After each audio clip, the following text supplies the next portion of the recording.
it's just a different type of feeling. This is college football as good as it gets. Wow! What an unbelievable play. Unreal! Heisman!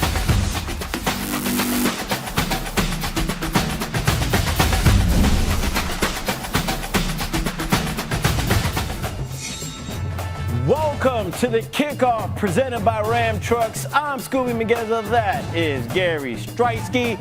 And it is Rivalry Week. It's so hard to say, but it's so delicious to understand that it's here. Oh, yeah. We're going to be cooking, man, just like this fire that's in front of us. It's real. real. We got some games, Gary. Let's check out the slate because it is getting spicy. A lot of notable ones, but something stands out to you over here. Yeah, here's the thing. On the Kickoff presented by Ram Trucks, we only feature the biggest and the best. Fortunately for you in these Week 13 games, it's everything. But I want to focus your attention, bottom left of your screen, number 8, Alabama. And I'm a little surprised that the committee, Heather Dinich, joining the program here shortly to talk about it. I'm surprised the committee still has Alabama at 8 because it's the Iron Bowl. And maybe this is why they kept them at 8. Doesn't matter that Auburn is a 500 football team. You throw out everything you thought you knew about both of these teams when this rivalry takes place during Rivalry Week. It's on the road for the Tide at Jordan-Hare. Yep. And Hugh Freeze just sometimes has Nick Saban's number. Back when he was at Ole Miss, beat Saban twice about 10 years ago. And just chew on this little nugget here. I think Alabama's going to roll. I think Jalen Milroe is going to continue the extension of the last couple of weeks. 4 touchdowns, 5 touchdowns. I think he's going to have another banner day tomorrow, or rather Saturday. But Auburn is honoring the 2013 national runner-up team. They're honoring Chris Davis. Ain't gonna help you though. And the 10-year anniversary of the kick 6, the 106-yard return the other way to walk off the Iron Bowl. So all I'm saying is things might be a little funky there in Auburn, Alabama. And I'm just saying, Alabama, it might be the perfect storm for an upset here. Do I think it's going to happen? No. But I'm just saying, weird things happen. But that's why it's Rivalry Week. Throw out the record, throw everything out. Anything can happen. Gary, the game that I have my eye on, Florida versus Florida State. Have to. All right? We saw Jordan Travis go down with that injury. Sucks. We feel for him. All prayers and best wishes to Jordan Travis. But this game is everything with their quarterback, Tate Rodemaker, having to take over under center. No QB is going to be under a magnifying glass more than Big Tate. This is his game to show out and show everybody that this team can still compete. They were down 13-0 against North Alabama when he took over and scored 58 unanswered. It's never a good time to lose a Heisman-type quarterback in Jordan Travis. But for Coach Mike Norvell, Tate Rodemaker was his first recruit. He's been in the system for 4 years. He's been in the film room. He's been with the teams taking reps. This isn't a guy who they got from the portal and he's new to the system.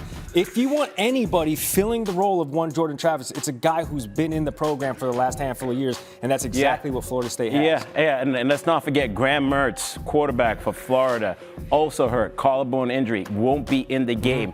We saw Washington take over that spot for Florida State at the number 4 spot in the CFP. So let's talk about it with Heather Dinich as we bring her into the show. Dinich! And Heather, you know, the CFP picture, it changed up a little bit on us on Tuesday with that switch between Washington and Florida State. But college football fans are still wondering where their teams are going to end up. So we're going to play a little bit of a game here. We're going to give you a scenario in which these teams make the playoffs, starting with Washington makes the CFP if...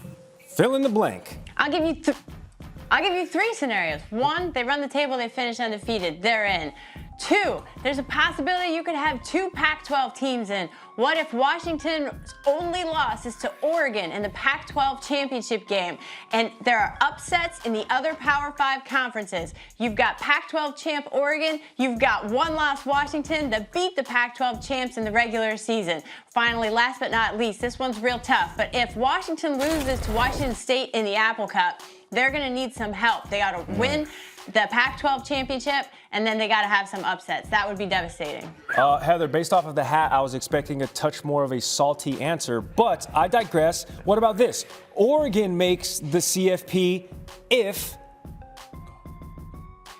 Oregon makes the CFP if they run the table and they win the Pac-12. I think their path is pretty straightforward, and they cannot afford to lose to rival Oregon State. If they finish with 2 losses, no 2-loss team has ever made the college football playoff, but they would need multiple upsets in other Power 5 conference championship games to be the first. All right, so let's go on to the team that I just brought up at the beginning of this segment. Florida State makes the CFP if they finish as an undefeated ACC champ with a win over top 10 Louisville and look like a top 4 team with Tate Rodemaker leading the offense. They have 2 more auditions in front of the selection committee with Rodemaker. They're going to play Florida like you talked about, and then they've got Louisville. If they finish as undefeated ACC champs, I think it will be really difficult for the committee to leave them out. I think they're in. All right, what about this one? It's going to be interesting. The loser of the game between Ohio State and Michigan makes the CFP, Heather, if they say some prayers. No, if it's Ohio State, they got a better chance. Plus, they have some upsets. Ohio State has a win against Penn State, Notre Dame. It's the same blueprint as last year. The difference this year, guys, is that there are more contenders. Michigan has a much harder path to the playoff if they lose to Ohio State because they only have 1 win against the CFP top 25 team. That's Penn State. I think they need a miracle more than just a prayer if they don't win this game on Saturday. That's fair. All right. As you see, we have a little resume comparison between the 2 teams. And it is there. You have a good point, Heather. All right. Our next one. Texas makes the CFP if. First of all, you have to realize that all of the other Power 5 conferences are ahead of Texas right now in the rankings. So they make the CFP if there's an upset somewhere else. It would also help them if Alabama wins the SEC because then they can say they have a win against the SEC champs. So to me, the ideal scenario would be for them to play Oklahoma in the Big 12 title game because that gives them the highest ranked opponent possible plus a chance to avenge their regular season loss. All right, Heather, my Little League math then is telling me maybe this answer would make it harder for Alabama, ranked number 8 in the CFP compared to number 7 Texas. So Alabama makes the CFP if. Alabama makes the CFP if they win the SEC championship game and there's an upset somewhere else. Texas loses, that certainly helps them. So you have Alabama in, you have the undefeated Big Ten champion in, you have the Pac-12 champ, and you have undefeated Florida State in. You've got to eliminate Texas because that eliminates that head-to-head conversation about the Week 2 double-digit win in Tuscaloosa. Ooh-wee. Rivalry is going to be so fun, and there still is that scenario where the SEC might even miss out on the playoffs entirely. Yes, ladies and gentlemen, there is that scenario. Heather, we appreciate you for joining the show. Saw your tweets. Hopefully the Christmas music in the house is brought down a little bit and the boys aren't fighting as much anymore. They're quiet right now, but give it a minute. Give it a minute. As soon as this camera goes off, man. Nice. All right, happy Thanksgiving, Heather. We appreciate you for joining the show. You too, guys. Thanks so much. Time now for Built for Success, presented by Ram Trucks. And what a treat we have in store for Week 13 with the game. Michigan, with all the drama surrounding the program, hosts Ohio State. With the winner in the driving seat for a spot in the CFP, Michigan has won the last 2 over the Buckeyes and has done so in decisive fashion. They've already opened as the favorite, but they'll, of course, be without their head coach. So, Gary, let's going to matter.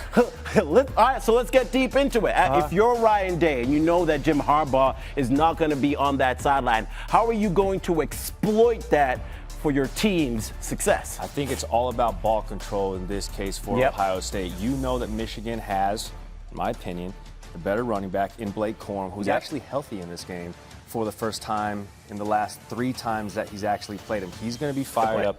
J.J. McCarthy's going to want to bounce back from last week. It's obviously in Ann Arbor, so you have to control time of possession and you have to control the ball. This is going to be a low-scoring game. If Ryan Day can somehow manage to keep, there's Roman, if Ryan Day can somehow manage to keep Michigan's offense off of the field, or at least sustain how many drives they get to put together at home in the Big House, I think that's the only way that the Buckeyes leave Ann Arbor with a win. It's going to be low scoring. Ryan Day has to do everything possible. And the battle of the trenches, his defensive line, or rather his offensive line, is worse than his defensive line. So that's going to be the issue there for the Buckeyes, but he has to keep Michigan's offense off the field. The other thing about the interim head coach, Sharon Moore, right? He's the offensive coordinator from Michigan. People don't realize why it's so hard for a coach to call plays and be the head coach of the game. And that's why you see NFL coaches saying they're giving up the play calling responsibilities to a certain assistant coach. And Sharon Moore is still calling plays while having to be the head coach. That is not easy for a guy who hasn't done it. So I think back to the game against Penn State where they just decided to run the ball 32 straight times in the second half. Sharon Moore, former offensive lineman, I feel like he saw the pass rush and just said, you know what, we're just going to run the ball every single time because as an O-line, I see them getting around us on the pass rush, so let's just play bully ball. I think situational football, to your point, is definitely going to be key for Ryan Day. And as you get later into that game, how you call those timeouts, those decisions that you have to make on 4th and 1. Are you going to pass or are you going to throw the ball in those key situations? Which brings me over to J.J. McCarthy, right? Just 19 completions in the last 2 weeks. So if you're going to be Ohio State, are you going to be trying to force him to beat you? 7 completions against Penn State, and they basically rendered him ineffective because it was Blake Corum and company rushing the ball, didn't have a pass completion in the second half. Bad, bro. But Michigan can win like that. Come on, they can win like that. Yeah, but they could do that against a Penn State offense that was poo-poo. That's what I'm saying. They've indicated that they can win like that. Ryan Day has to keep that offense off the field. Yeah, so that is a great point, right? And I also think back to the fact that J.J. McCarthy did hurt his leg against Penn State, and he had comments after the Maryland game where he said it was a little bit rough in that game with the leg injury. And this week he already said that he feels better. He feels as if that's not going to bother him. And then you pointed it out at the beginning of this segment. First half against Maryland, I was like, yo, this is a game. I'm going to cancel my plans. We might have a little upset city. I thought college football was going to correct itself last week when the Terps were giving it to the Wolverines. And, of course, second half adjustments happen. Michigan pulls away. They win this game. But it was close. Yeah. And that's what should scare Michigan fans. Yeah, and we know that if you're looking at this game for both head coaches, you know your strength in terms of the side of the ball. And for both of them, that's on the defensive side of the ball. Ohio and Michigan are first and second nationally in points allowed per game and first and third nationally in yards allowed per game. How do you expect these two teams to try and attack each other when you have those strengths? Greg McElroy brought up a fantastic point on his All Day College Football podcast, is that these two teams only recruit to beat each other, right? They're so equally matched in those national categories. They're equally matched whether it's defensive yards allowed, offensive yards gained. This is just the 10th time in the last 130 years these teams or any teams have gone into a game 11-0 or better at the end of the season. 5 of these matchups belong to Michigan, Ohio State. It's ridiculous. So it's going to be team with last possession wins. It's going to be a one-score game, and that's why Vegas predicts and ESPN has it at a 3.5-point line. 3.5 points is what the Buckeyes are getting. This is a last possession wins ball game in my estimation. Yeah, make them throw the ball, both sides. You want that quarterback to beat you because, as you just talked about, Michigan has that strong running game. You have Blake Corum, you have Edwards, both really good. But then when you look at their passing, J.J. McCarthy threw a really bad interception in the end zone against Maryland. And he had 3 interceptions early on in the season against Bowling Green. And Michigan ranked second in the Big Ten for sacks allowed, Ohio State 4th. And we got to remember that Ohio State versus Penn State game, that fumble that was called back because Marvin Harrison Jr. Is the one that got that holding call. So let's talk about Marvin Harrison Jr. and let's talk about Blake Corum, because we know that they are the two key factors in this game. Marvin Harrison is the easy button. Blake Corum is the easy button. He's the one that got that 4th and short conversion last week against Maryland. So which of these players will be more important for their team's success on Saturday? Marvin Harrison Jr. I think the stats Michigan's defense has allowed a play of 40 or more yards this season. Marvin Harrison Jr. can take the top off of any defense. Big facts. And you know Ryan Day and the offense is going to dial up those opportunities for Kyle McCord to get some confidence and huck it up there. Yep. It might be 1, 2, maybe 3 times that he's able to break something off, but you know it's not going to be for a lack of trying to get him the ball, especially there, quiet down the crowd, quick strike offense. And I know that goes counterproductive to my point, was staying on the offense and staying on the field as long as possible if you're Ohio State's offense, but you're going to have to get those quick strikes out of Marvin Harrison Jr. Yeah, I agree with you. Marvin Harrison Jr. is most definitely the key factor in this, because you know they're going to be looking at him and trying to stop everything that he can do. So it's going to be on Ryan Day to be able to scheme up some things to get Marvin Harrison Jr. Open in this game. So, the game, Gary. Who you got? God. Who you got? I don't want to take Michigan. Time to pick. I don't want to take Michigan. I don't want to take Michigan. But I'm going to go with Michigan. I don't know.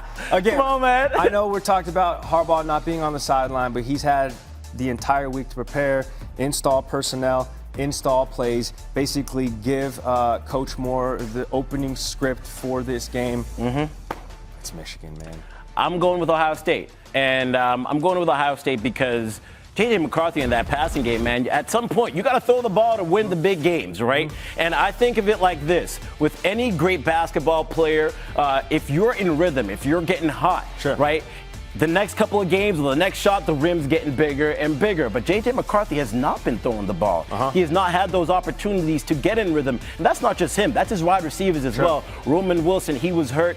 He'll be back this week. So I'm worried about that passing game, Gary. Okay. Dudes ain't throwing the ball consistently. And when it comes down to the point where it's like we have to throw the ball to win, I don't think they're going to be able to do it. And at least Kyle McCord is throwing the ball to Marvin Harrison Jr. So when they throw it, that catch radius is big. You feel me? With that Michigan defensive line, they're nasty. And Ohio State's offensive line, listen, the proof is in the pudding. They allow defensive lines to get to the quarterback. Yeah, man, it is rivalry week. We can't be more pumped. We got a few games that y'all need to check out. Don't forget Florida State versus Florida at 7 p.m. on ESPN. We'll see how the Seminoles look behind Tate Rodemaker in his first full game as a starting QB. And make sure to check out the #1 team in the land, Georgia, taking on Georgia Tech. That one at 7:30 Eastern over on ABC. All right, so Michigan versus Ohio State is one of the greatest rivalries, not just in college football, but in all of sports, Gary. Just life in general. All right. Rivalries, us and the tax man. All right, dogs and the mailman. All right. Give me another one. Congress and spending. Fire and water. You know what I mean? Just great rivalries in life. So why don't we pick some rivalries and see if it's better in terms of sports, so just all around sports. Got it. Rank the rivalry. Okay. I will ask you. Talk to me. And we're comparing this to Michigan versus Ohio State. Okay. Is it a better rivalry than Duke versus North Carolina? Oh. Gosh, if there was ever a push. And then we ain't talking about football. If there was ever a push, give me, though, Michigan, Ohio State. Yeah. And I'm only saying this as in recency bias. And when I say that, I mean as far as like what's going down tomorrow and what we have at stake. Basically a trip to the CFP. Okay. Over the last couple of years, and it's been ramped up as of late, Coach K's last season a couple of years ago, but there was a stretch where Duke Carolina sort of lost the luster outside of North Carolina. Remember when they beat Coach K in his last game? Outside of North Carolina. So that's all I'm going to say is Michigan, Ohio State, by a hair. Okay. This one's a little personal to us. Wait, which one do you like?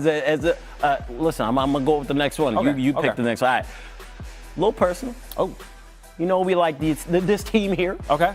Red Sox, Yankees, Oh. both of us Bostonians. Yeah. Is it a better rivalry than Michigan versus Ohio State? No. I say yes. no. No, I say it is. It is? Yeah, it is. Okay. It is. Okay. More long-standing. I know that Michigan and Ohio State, it goes back 100 years, but this rivalry started when the Red Sox traded Babe Ruth in 1912 or 1916. I mean, it's been over 100 years, and Boston fans have held on to that up until 2004. They hold a grudge. Sox hold a grudge. Next one, Lakers versus Celtics. Is it a better rivalry than Michigan, Ohio State? Yes, 100%, because this rivalry dictates champions. Okay, this isn't interdivision. This isn't within the division. It's not border war. This is Western Conference. Agreed. Eastern Conference. Who's Going down. Who's going to win the Larry O'Brien? This is Magic, Larry Bird. This was Kobe, KG, and Paul Pierce. It's Lakers Celtics. This might be anytime they go against each other, it is going down. This All is right, the best rivalry these in next few sports. ones, I'm letting y'all know out there. We do not know what this is. I don't know. Here we go. I don't know what this is. Okay. The crew is going to show us. PlayStation versus Xbox. For you people out there who think Xbox is better, you clearly live with your mom. PlayStation. Watch your mouth. Watch your mouth. It's better. No. You people. What do you mean, you people? What do you mean, you people? What do you mean, you people? Xbox is goated, and this rivalry is better than Michigan, Ohio State because, yes, people know college football. Everybody knows how to nerd out. All right, let's see the next one. Rivals versus DC. This ain't a rivalry. No, that's the real Batman. And okay, so what is your favorite DC movie? I'll wait. The one that was an aggregate of all of them, right? Like the 7-part one. That's it. Do any of them line up with each other? Let's go, Disney. We're a company people. This is. It doesn't match up to Michigan. I don't even got to be a company man. All right. Next one. What we got? iPhone versus Android. Okay, don't bring out the HTC. This is in 2009. All what right, are you doing? It is a small the HTC. No, it's Michigan, Ohio State. Every single one of those players have never seen what that thing on the right is. No disrespect to my Android users. I was once one, but you made the right choice. But then I was blinded, and I just sort of fell in line like the sheep that I am. But yes, Michigan, Ohio State, better rivalry than part of the sheeple. Apple versus. Meanwhile, everybody. I am an Apple product user. All right, last one. Oh. Well, I mean, I don't know if this is really a rivalry. It is not better than Michigan versus Ohio State because that one cuts deep. But, Gary, I'll go ahead and let you take the stage. Yeah, no, this one. No, I'm going to go ahead and take the stage. I just want to let everybody out there know that Taylor Swift Kanye is a better rivalry. Now, see, here's the thing. Like, this isn't a rivalry no more because you know how quickly Travis Kelce would touch up Kanye if they ever needed to square up. Like if Kanye wanted he got that Chirac in him, though. If Kanye wanted to come disrespect, okay, Travis Kelce tightened him up with the quickness. So this is not a rivalry. Give me Michigan. Give me Ohio State.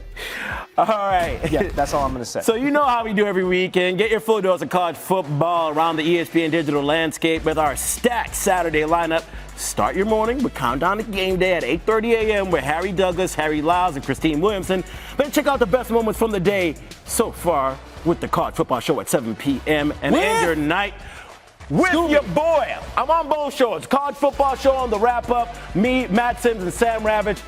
End your Saturdays with us for tomorrow's jam-packed action.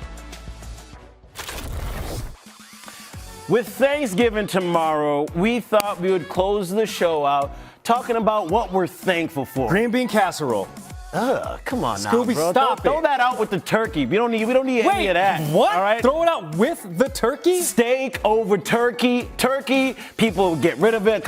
It's only good for like sandwiches and stuff. Well, anyway, we're going to talk about what we're thankful for college football wise. All right, okay, all right. cool. So you're going to start us off. All right. What are you thankful for when it comes down to the college football season? Listen, I know as of late it hasn't been a sexy storyline. Well, that's just a fact. But let's just take it back to the beginning of college football season. What a great time. The belle of the ball. It was September. The fall vibes were immaculate. The leaves were just starting to turn. And prime time was shoulder to shoulder in Boulder, and they had these dudes 3-0. shocking the college football world, going into Fort Worth, knocking off TCU. It didn't stop there. What about OT versus Colorado State? The Buffaloes won their first 3. We were talking come week 4, hey, if they keep doing this, is this a college football playoff team? I want some bets. I was Colorado. I was hitting that every single week. I can tell you, my boy was coming up. And now he's stuck because they ain't even going to go to a bowl. Listen, 5 straight losses. And Dion said it. Listen, Shedeur Sanders was giving us the icy bling. Travis Hunter, there was a couple of weeks in the beginning of the season we were like, this is a two-way guy who could have a chance at being in the Heisman conversation. That is true. Obviously, we knew what happened, with the sternum, the injury to Colorado State. But all that to say, Colorado was such an awesome story for the first 4 weeks, for the first basically month of the college football season. And for that, I am thankful because you know how it goes. Coming out of the gates in the college football season, we don't really ramp up until late October, coming into November, when the playoff picture starts to form. But CU introduced themselves as a potential playoff team until they didn't. And the dope thing about it is, right at the top of the season, we're all locked in for CU and what Coach Prime was going to do. It was either you liked him or it was either you hate him. Yeah. But once they started to lose games, we started to lose a little bit of that college football hype. But wait a minute. Here comes the Michigan drama. Here comes the private firm that investigated the sign stealing. And what's that I hear? Connor Stallions, the guy, ex-military guy, he was going to games, recording stuff? Listen, man, this drama has built up in a way that we have never seen in college football. And now we have the biggest game, this weekend. They're talking about the average resale price for a ticket is over $1,200 for a college football game. Jim Harbaugh, I know you ain't going to be watching the game, but listen, my boy, you know how to get the people hyped up. I'm thankful for that Michigan drama. By the way, that $1,200, that's light change for Scubie. He's like, I got that. Yo, come on now, man. We hourly out here. Oh, wait, you get paid? Damn, that's crazy. That's crazy. I just did this for Instagram followers. What else are you thankful for? Game day. But not just game day. Our guy, Lee Corso, because game day set the scene every single Saturday. And Lee Corso, obviously, he's a mainstay. He's a staple on that program to such a degree that even his signature is timeless. It's something that you want to incorporate into your everyday. Like our fella Doug getting Lee Corso's autograph tattooed on his thigh. And you know what they say? Skies out, thighs out, JMU, let him in. I don't know if he bartered with the NCAA. I will get this tattoo if you let us in. But how about Lee Corso? This was just last week. Go Dukes. The Jonas Brothers, they were there. Lee Corso, man, dude is timeless. Thank you, I have sir. heard from multiple people who were with Game Day that it was the best event that Game Day has put on. 26,000 people were in attendance, and this game between JMU and App ended up kind of being a disappointment because the JMU you lost. But at the same time, Game Day was a movie. It kind of reminded me of like when Gary got the tattoo that Colorado was going to win the national championship during all that hype. Go ahead and show them, bro. Come on now. Well, that would require me having to take off my shirt, and I'm standing right next to Skubie, so I'm not trying to embarrass myself like that. This dude lives in the gym 25/7. It's kind of ridiculous. What I'm thankful for in terms of college football is a Skubie slide. You TikTok people know what it is out there, right? Check out my guy from Texas A&M. This is one of the coolest touchdown celebrations. You catch it, and then you glide up out of here. Yes, this is not an edit. This is real. That's so sick. How is he doing that? I tried to watch the tutorial. I know. Pimp named Slick Back. So I walk in, and Scubie just nose into his phone, and I hear the music, and I'm like, oh, okay, he's trying to learn the dance, which I was a little surprised that you're trying to learn the dance and you don't already have the dance. Because the thing you got to understand about Scubie is this guy takes cruises, Royal Caribbean, Carnival, you name them. He takes cruises not for the vacation, but to win the dance contest that they have, at the top of the deck. I mean, in it to win it, baby. That's just what he does. It's his hobby. So that's why I was surprised that Skubie doesn't know the dance. And then he made a good point that all the tutorials. See, you're close. Hey. You're close. And here's the thing. He did make a good point that all the tutorials of these little Korean guys teaching everybody how to do the dance. There has to be a button where it's just like I just press it and then you go ahead. Let me see it. But I'm half Polish, dude, so it doesn't work, dude. It doesn't work. The Polish part does not cancel the Korean part. My shoes are Velcro for the first 25 years of my life, dude, so I can barely walk. I can't do it. Oh, man. We are thankful for a lot in the college football world, and we are thankful for you for watching the show. That has been the Kickoff presented by Ram Trucks. Happy Thanksgiving. Eat all that green bean casserole. Ugh.